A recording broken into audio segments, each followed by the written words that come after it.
قل اللهم مالك الملك تؤتي الملك من تشاء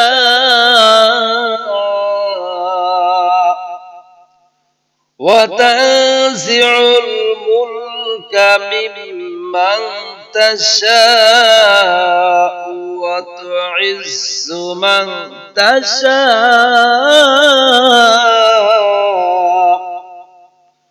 وتعز من تشاء بيدك الخير إنك على كل شيء قدير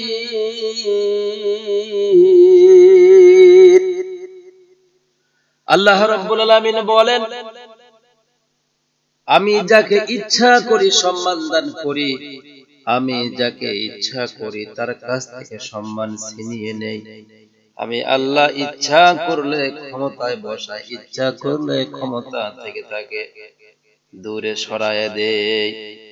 সম্মানিত ভাইরা আমার, আল্লাহ রাব্বুল আলামিন বলেন, সম্মান দেওয়ার মালিক যেমন আমি আল্লাহ, অপমান করার মালিক তেমন আমি আল্লাহ।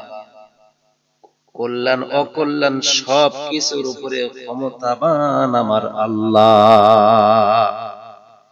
আমি আপনি আমরা সবাই এই চিন্তা চেতনা যদি আমাদের অন্তরে, আমাদের হার্টবিটে, আমাদের মস্তিষ্কে আমরা বসাইতে পারতাম, তাহলে ক্ষমতার জন্য, ভাইরাল হওয়ার জন্য, প্রফেশনাল তৈরি করার জন্য, মানুষের মাঝে জনপ্রিয়তা অর্জন করার জন্য এত তাড়াহুড়া, এত টেনশন, এত দ্রুতগামীতে চলা আমরা অবশ্যই চিন্তা ভাবনা করতাম না। কিন্তু চেষ্টা করে যাব, সফলতা দান করার মালিক আমার আল্লাহ। আপনারা আমরা সবাই একটি জিনিস লক্ষ্য করি, পৃথিবীর প্রত্যেকটা দেশে মানুষ সফল হইলে সফলতা মানুষের পেছনে মানুষ অবদান রাখে, কিন্তু আমাদের দেশে কোন ভাই সফল হচ্ছেন, কোন মা বোন তারা ইসলাম এবং দ্বীনের দিকে ধাবিত হচ্ছেন, এই সফলতা দেখে আপনার সফলতার পেছনে কিছু মানুষ লেগে যাবে আপনাকে নিচে নামানোর জন্য। তারা সফল হবে না, আপনাকে সফল হতেও দিবে না। তারা আপনার সম্মান, আপনার ইজ্জত, মানুষের স্নেহ ভালোবাসাটা সে সহ্য করতে পারবে না। বিধায় তারা চেষ্টা করবে আপনাকে মানুষের মাঝে অপমান করা, মানুষের মাঝে আপনাকে ছোট রাখা। কিন্তু আমার আল্লাহ বলেছেন, সব কিছুর মালিক আমি আল্লাহ, যাকে ইচ্ছা করি ক্ষমতা দেই, আমি ইচ্ছা যাকে করি তার কাছ থেকে ক্ষমতা কেড়ে নেই। সম্মান দেওয়ার মালিকও আমি আল্লাহ, সম্মান কেড়ে নেওয়ার মালিক আমি আল্লাহ।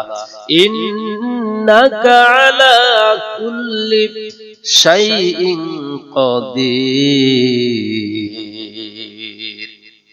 এতটুকু যদি বিশ্বাস আমাদের থাকতো, তাহলে আমরা কোন ভাইয়ের জনপ্রিয়তা দেখে, মানুষের শ্রদ্ধা এবং ভালোবাসা তার প্রতি দেখে আমরা কখনো হিংসা, গীবত, পরনিন্দা থেকে আমরা দূরে থাকতাম। তাই যদি আপনি সফল হতে চান, আপনি যদি বড় হতে চান, তাহলে বড়দের জীবন অনুসরণ করুন, তাদের দেখানো পথে আপনি চলুন। আর এই পৃথিবীতে সবচাইতে সফল মানুষ যিনি ছিলেন, তিনি হচ্ছেন বিশ্বনেতা, বিশ্বনবী জনাবে মুহাম্মদ রাসূলুল্লাহ সাল্লাল্লাহু আলাইহি ওয়াসাল্লাম। তাই আসুন তার কথা অনুসরণ করে তার পথে চলে আমাদের জীবনটাকেও আমরা সফল করি।